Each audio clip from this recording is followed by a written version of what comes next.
ওমা, এতে সামলাবার কি আছে সাত্তকী? কনক তো একটা কাজে বেরিয়েছে, আর তাছাড়া বাচ্চাটা তো দিব্যি আছে আমাদের কাছে। না না, তোমরা বুঝতে পারছো না ব্যাপারটা। কনক যে কতটা বেপরোয়া হয়ে যাচ্ছে দিন দিন, সেটা তোমাদের কারোর চোখেই পড়ছে না। কি জানি বাবা, আগে অত বাইরে বেরোতে হতো না, তাই সারাক্ষণ বাড়িতে দেখতে পেতে, কিন্তু এখন তো ব্যবসার চাবি পেয়ে গেছে, ব্যবসার মালকিন হয়ে গেছে, তাই তো? তুই এভাবে কেন বলছিস দাদা ভাই? তুই জানিস না বলি, যবে থেকে ও ব্যবসার চাবিটা হাতে পেয়েছে না, তবে থেকে ওর মধ্যে একটা চেঞ্জ লক্ষ্য করেছি আমি। কখন কোথায় কি করছে কিছু কাউকে বলার প্রয়োজন মনে করে না ও। না সাত্তকী, আমার মনে হয় তোমার কোথাও একটা ভুল হচ্ছে।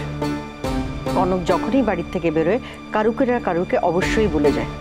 তাছাড়া ব্যবসার কাজ তো তোমরাও সামলাও, তোমরা তো জানো কখন কোন কাজে কত দেরি হতে পারে কেউ তো বলতে পারে না। দাদাভাই, আমার মনে হয় বড় মা ঠিকই বলছে। হয়তো বৌরানী কোনো ইম্পর্টেন্ট মিটিংয়ে ফেসে গেছে, সেখান থেকে ফোন করতে পারছে না।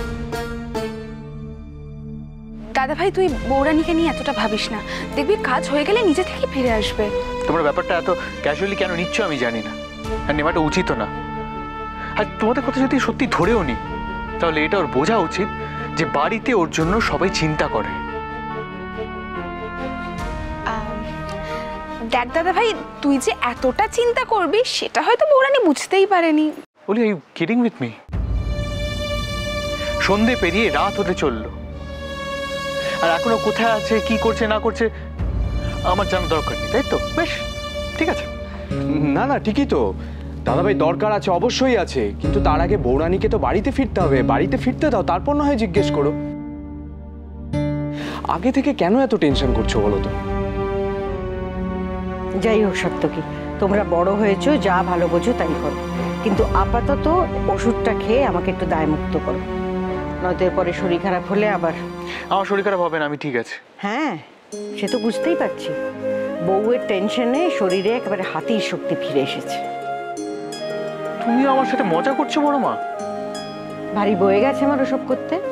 আমি শুধু তোমাকে ওষুধটা সময় মতন খাইয়ে দিতে চাইছি, তুমি একটু অপেক্ষা করো, আমি এক্ষুনি নিয়ে আসছি।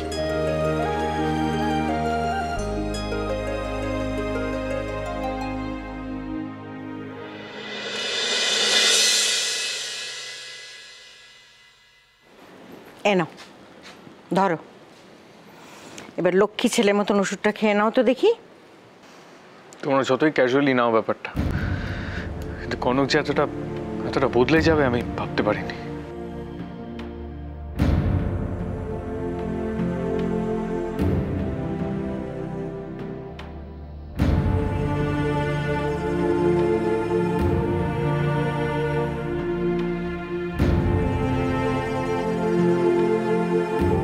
আমি জানি না কনক তুমি এখন কোথায়, কিন্তু এভাবে আমাকে টেনশন দেওয়ার জন্য আজ বাড়ি ফিরে কৈফিয়ত তোমাকে দিতেই হবে।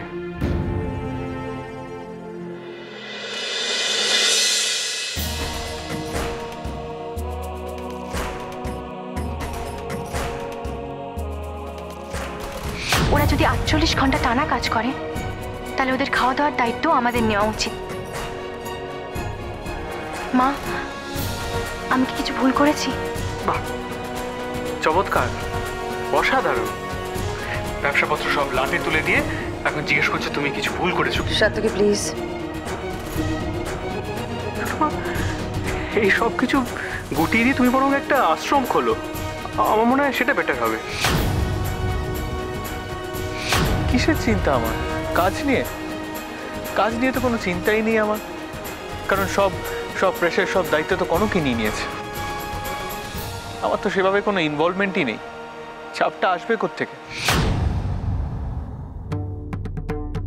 তাহলে কি আমার সিদ্ধান্ত সাত্তকী কনকের সম্পর্কের ক্ষতি করছে? আমার জন্যই কি ওদের জীবনে এত অশান্তি? কি এত ভাবছো ইন্দু? হ্যাঁ মা, জীবনের হিসেব মেলানোর চেষ্টা করছি মা। না ইন্দু, আমি তোমাকে খুব ভালো করে চিনি। খুব বড় সড়ো কিছু না হলে তো তোমাকে এরকম চিন্তিত দেখায় না। কি হয়েছে আমায় বলো। সেটাই তো ভাবছি মা। সারাটা জীবন সবার ভালো চেয়ে এসেছি, সবার মঙ্গল কামনা করেছি, কিন্তু হিন্দু কথায় বলেছে যে তুমি কর্মটুকুই শুধু করে যেতে পারো, ফলের উপর তোমার কোনো হাত নেই। তাছাড়া তোমার সদিচ্ছের তো কোনোদিন কোনো অভাব ছিল না মা। তোমার সিদ্ধান্তের উপরেই তো আবার আমরা মাথা তুলে দাঁড়াচ্ছি, ধীরে ধীরে ঘুরে দাঁড়াচ্ছি আমরা। সেই জন্যই তো ভয় করে মা, কখনো যদি কোনো ভুল সিদ্ধান্ত নিয়ে ফেলি। না না, তুমি কখনো কোনো ভুল করতে পারো না, এটা আমার মনে হয়। তাহলে বাড়িতে এরকম মেঘ জমেছে কেন মা? অত ভেবো না তো, সব মেঘে কি আর বৃষ্টি হয়? একটু ধৈর্য ধরো, দেখবে সময়ের সঙ্গে সঙ্গে সব ঠিক হয়ে যাবে। তাই যেন হয় মা, কনক আর সাত্তকীর জীবনে যেন আর কোনো ঝড় না আসে।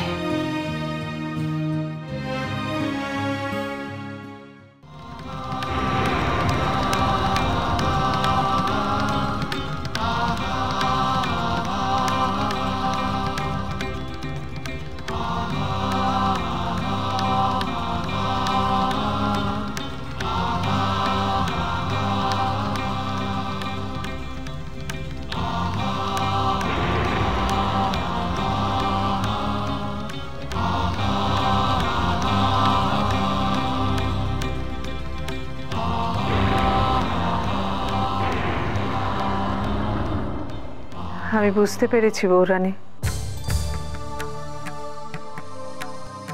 তুমি যা ভাবছো তার সবটা সত্যি।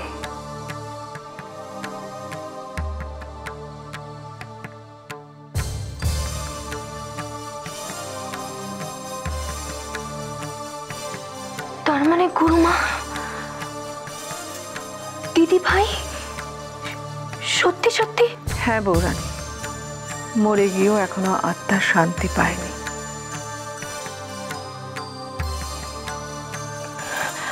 কিন্তু গুরুমা,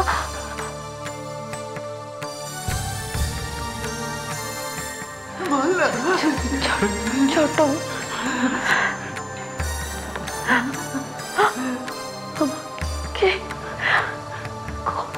ক্ষমা করে দেবেন। কি হলো বৌরানী, বলো কি বলতে চাও? গুরুমা, দিদি ভাই তো মারা যাওয়ার আগে নিজের ভুল বুঝতে পেরেছিল, তাহলে আমাদের সবার ক্ষতি কেন করতে চাইবে? তোমার কথা আমি বুঝতে পারছি বৌরানী, তুমি বলতে চাইছো তো শেষ দিন তার আত্মা যখন সত্যিটা জানতে পেরেছিল তখন আবার কেন সে মিথ্যের পেছনে ছুটে বেড়াচ্ছে, তাই তো? এই পৃথিবীর অনেক রহস্যই আমাদের জানা নেই বৌরানী। ইহলোকের মতো পরলোক বলে একটা জগৎ আছে, সেখানে ভালো মন্দ পাশাপাশি বিচরণ করে। হতে পারে বৌমনি দীর্ঘ সময় ধরে যেটা চাইতো সেই কামনাই হয়তো তাকে তাড়িয়ে বেড়াচ্ছে। ঠিকটা মনে করতে তার হয়তো একটু সময় লাগবে, কিংবা কি গুরুমা? হয়তো জীবনের মতো মৃত্যুর পরেও বৌমনি কোনো অশুভ শক্তির কবলে পড়েছে। তাহলে এখন কি হবে গুরুমা? ভয় পেও না, এ ব্যাপারে অবশ্যই আমি তোমাকে সাহায্য করব। তবে মনে রেখো, এই কাজটা কিন্তু মোটেই সহজ নয়। এতে তোমার নিজের কোনো বড় ক্ষতিও হতে পারে। শুধু যদি আমার ক্ষতি হয় গুরুমা, তার জন্য আমি চিন্তা করি না। আমার পরিবারের ভালোর জন্য আমি সব করতে পারি। আপনি বলুন আমায় কি করতে হবে আমাকে। তার আগে তোমাকে একটা কথা দিতে হবে বৌরানী, কোনো পরিস্থিতিতেই তুমি এ কথা কারুকে বলতে পারবে না। আমি আপনাকে কথা দিচ্ছি গুরুমা, আমার প্রাণ থাকতে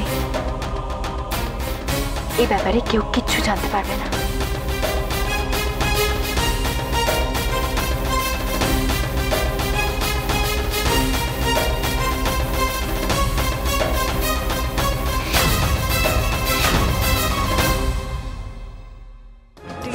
আমাকে তাড়াতে চাইছিস কনক? তুই চাস না আমি বাড়ির সবার সাথে সুখে থাকি, শান্তিতে থাকি? আমার অভ্র, আমার বাচ্চাদের সাথে আমি আনন্দে থাকি? চাস না তুই? তাহলে কিন্তু তুইও তোর বরকে পাবি না কনক, এমনকি তোর বাচ্চাকেও পাবি না।